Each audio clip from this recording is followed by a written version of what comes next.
Estamos no segundo bloco do Alerj Entrevista, falando sobre o direito à vida.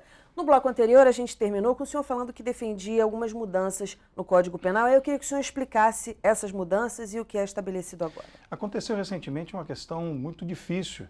Uma pequena comissão de juristas entrou com um projeto de revisão do Código Penal numa comissão do Senado, o que já começou errado. Tinha que ter ido primeiro para o Congresso, para a Câmara dos Deputados e depois para o Senado. Esses juristas alegam que porque o Código Penal ele é de 1940, precisaria de uma revisão. E um dos temas do debate é exatamente a revisão do artigo 126 do Código, os crimes contra a vida. E há uma parcela desses juristas que defendem a descriminalização do aborto, no sentido de não colocar sobre a mãe essa culpa. Eu não só acho absurdo e hediondo essa questão, como inverto a pauta. Se houver revisão, na minha opinião, o que tem que acontecer é definir que o crime de aborto é um crime hediondo contra a vida. E não apenas um crime qualquer. É um crime hediondo. Por quê? Porque hoje no Código Penal existem dois casos de que nós chamamos no direito de exclusão de punibilidade. Ou seja, o crime aconteceu, mas aquele que cometeu o crime não será punido pelo crime. E no caso do aborto se detectado o perigo da gestante, não é isso? E no segundo caso, nos crimes de aborto, nos crimes de estupro. São os dois casos de exclusão de punibilidade. A mulher, se fizer o aborto, comete crime, mas não será punida. Se assemelha muito quando uma mãe, por exemplo, no seu estado puerperal, aquele estado de, se ela é detectada com uma depressão pós-parto, pegar seu filho e jogar pela janela, o que é um absurdo, por óbvio. Mas se for detectado que ela estava no estado puerperal, numa depressão pós-parto, qual é a pena dela? Perder o filho. Se entende que ela não será punida porque ela agiu de forma exterior à sua vontade. É mais ou menos isso que acontece. Mas o crime aconteceu. O aborto é crime mesmo nesses dois casos. E quem defende o aborto diz que não. Existem já 2 casos de aborto legal no Brasil. Não há aborto legal. O aborto não é legal em nenhum caso, nem nesses 2. O que acontece é o crime ocorreu e a mãe, o pai, o médico, não serão punidos por esse crime. Essa é a grande diferença. A revisão do Código Penal visa ainda, de certa maneira, amolecer ainda mais essa questão, o que será grave para o Brasil, porque significa determinar que um ser inocente, absolutamente inocente, seja morto usando mecanismos que não foram usados na Idade Média para matar grandes criminosos, dilaceração, corte, envenenamento, são esses os métodos usados. Não há no mundo nenhum país que defenda a pena de morte que use métodos tão cruéis quanto o abortamento. Esse é o problema. Se você for para os Estados Unidos, onde a pena de morte em alguns estados ele é autorizado, mesmo aquele grande criminoso será morto indolor, de forma indolor, com uma picada, o feto não. Este que não tem culpa é dilacerado no ventre, retirado pinça, pedaço por pedaço. Isso é aceitar o princípio de uma eugenia, o princípio de pessoas que querem ter a perfeição. Eu nunca ouvi ninguém defender assim essa ideia e realmente o senhor defende muito bem. É uma comparação bem coerente. Esse tema... Esse projeto, o senhor é um dos autores desse projeto que criou o programa de prevenção? Isso. O que ele estabelece, assim, nos detalhes? Primeiro estabelece que o Estado se posicione. O Estado brasileiro, do Rio de Janeiro precisa se posicionar. Programa de prevenção ao aborto e abandono de incapaz. O que nós queremos com o projeto? Que nos casos em que a mãe for considerada insolvente, ou seja, incapaz de ter esse filho, porque veja, o que eu defendo? Aliás, eu posso dizer, eu faço doutorado em Direito e minha tese de doutorado é que o aborto, minha tese de doutorado que fala sobre defesa da vida, eu quero provar numa tese que, na verdade, o aborto ele não acontece na hora da cirurgia. O que é abortar? É desistir. É a hora que a mãe, ainda grávida, decide não ser mãe. Eu não quero mais. Mas ele ainda está lá. Ele está vivo. Essa decisão precede a cirurgia. E nós não podemos... Então as pessoas dizem, faz o aborto. Não, o aborto foi feito antes. O aborto ele é feito com a criança viva. É quando a mãe toma a decisão de não ser mais mãe. Desse aborto, a gente ninguém pode dar conta. É aí que está. Né? E aí eu posso dizer, parece que está gravando, daqui a pouco tu pode usar a minha palavra, né? Eu não tô, porque nesta hora em que a mãe desistiu, na minha opinião, o Estado tem que tutelar a vida daquele ser. Sim.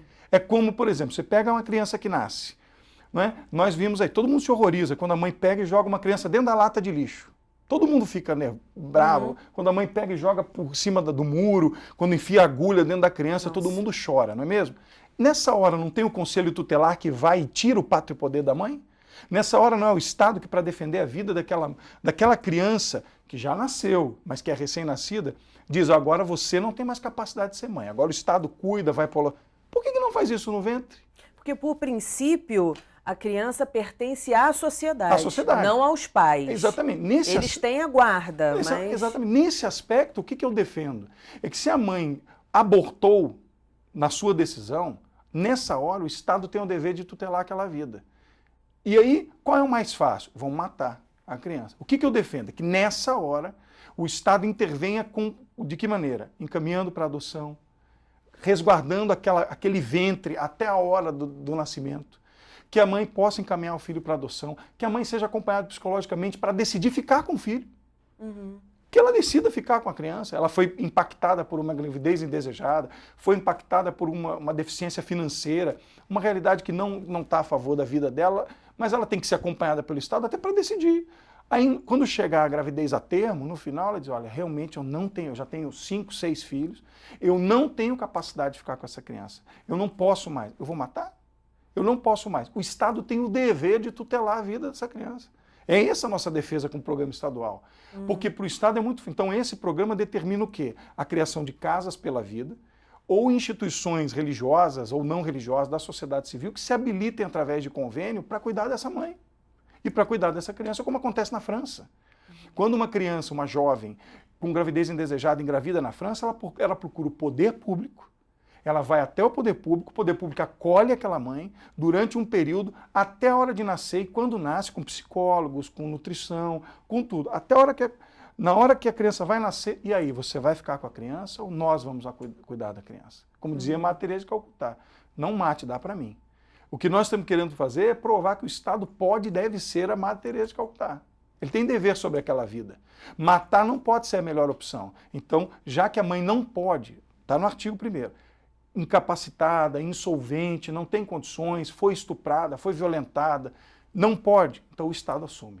O Estado assume a vida dessa criança que, de todas as pessoas, não tem culpa de absolutamente nada. Não tem culpa da pobreza da mãe, não tem culpa da miserabilidade do pai estuprador, não tem culpa do Estado que não deu educação para o pai e para a mãe. Aquele ser vivo não tem culpa. Se alguém tem que ser culpado, é o Estado que não ofereceu ajuda. E nesse sentido há que se pensar em outras coisas também. Por exemplo, como são os processos de adoção, porque sobre essa perspectiva amplia-se o número de crianças também disponíveis para adoção. Olha, tem um dado incrível. Hoje, 90 mil famílias querem adotar no Brasil. Especialmente recém-nascidos. Hoje. Claro que a maior procura Aí eu lhe pergunto, não seria a adoção uma arma concreta para combater o aborto no Brasil? É só desburocratizar a adoção. É só o Estado tutelar a mãe que foi considerada. Não pode ser uma brincadeira. A mãe, eu não quero mais ter filho. Não é assim. Precisa ser, o programa diz claramente. Precisa acompanhar, precisa entender que aquela mãe é incapaz de ser mãe e que, de fato, a única saída dela seria abortar. E, nesse caso, o Estado intervém e eu lhe pergunto, não pode ser dada a ela uma nova vida? Tanto para a mãe como para a criança? Primeiro, dando à mãe a garantia de que ela não matou ninguém. De que, na verdade, ela pode olhar no futuro, daqui a 30 anos, olhar para aquela criança que se tornou um médico, um político, um advogado e diz, foi por causa dela que você viveu. Mesmo na dor, foi por causa dessa senhora que você está aqui hoje, adotado por outra família.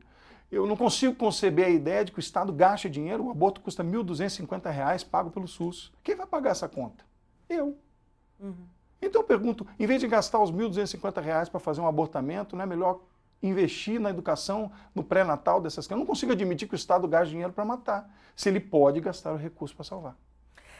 O projeto já passou pela Comissão de Constituição e Justiça. É importante dizer que é um projeto que cria um programa. Exatamente. Ou seja, ele dá respaldo à lei. O senhor já falou, a Constituição prevê o direito à vida. Na verdade, esse projeto está dando respaldo ao que a Constituição já prevê, criando esse programa. E passou pela Comissão de Constituição e Justiça, que julgou constitucional. Exato. O relator, o deputado Luiz Paulo, deu pela constitucionalidade. O projeto é muito bom, ele é escrito por várias mãos, teve iniciativa do deputado Jânio Mendes, que começou todo esse debate, inclusive terminou reescrevendo o projeto, e junto com outros deputados nós então demos entrada. A polêmica mal começou, porque mesmo na Comissão de Justiça já teve deputados que se opuseram ao debate do tema, e eu quero trazer esse debate para casa. Eu quero discutir a responsabilidade do Estado de tutelar uma vida indefesa.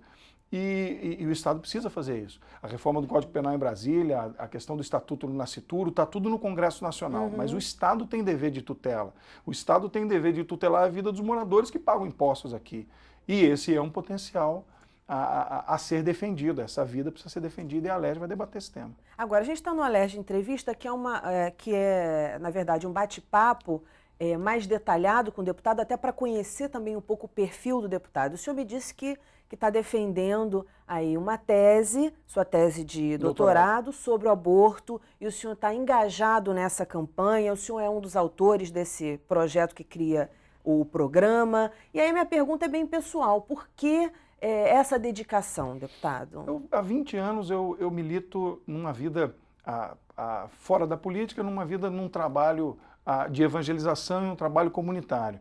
Eu venho eu sou católico, tenho um trabalho há muitos anos e sou músico, cantor também, além de ser advogado, estudante de direito. Então, nesses meus 20 anos de trabalho na vida de evangelização,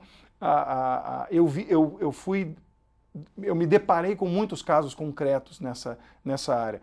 Então, portanto, esse trabalho passou a ser, na minha vida, como homem de fé, algo que está muito dentro daquilo que eu acredito, né? A defesa da vida como algo central para o ser humano, e, portanto, faz parte da minha vida de militância, não de trabalho, mas de vocação há quase 20 anos, faz 20 anos esse ano, e, portanto, era inevitável que eu trouxesse essa minha vida para o meu debate político, desde a primeira vez que eu fui vereador, em 2004, aqui na cidade do Rio, né? Fui vereador 2 vezes antes de ser deputado. Na Câmara eu presidia a Frente Parlamentar em Defesa da Vida e agora aqui a gente continua com o trabalho. Então já faz parte da minha vida, da minha família, faz parte do debate, que não é religioso somente. Sim. É um debate religioso para quem acredita na religião. Isso é muito importante dizer. As pessoas temem dizer, isso é um problema religioso. Não, a religião é para quem quer acreditar nela. Ela não é um definidor de preceitos. O que é um definidor é a lei brasileira. Eu estou falando como religião para a minha vida, como pai, aquilo que eu quero ensinar para os meus filhos. Sim. Né, aquilo que eu vivo na minha casa. Agora, aqui dentro, eu tenho que obedecer à lei. E a lei brasileira, independente de evangélicos, católicos, espíritas, macumbeiros ou ateus, a lei é clara. Matar alguém é crime. E aborto é crime. É nisso que eu me pauto para defender a minha tese. Obrigada. O Alerj Entrevista fica por aqui. Se você quiser ver novamente, basta acessar o site www.tvalerj.tv. Até a próxima. TV Alerj, o canal do povo fluminense.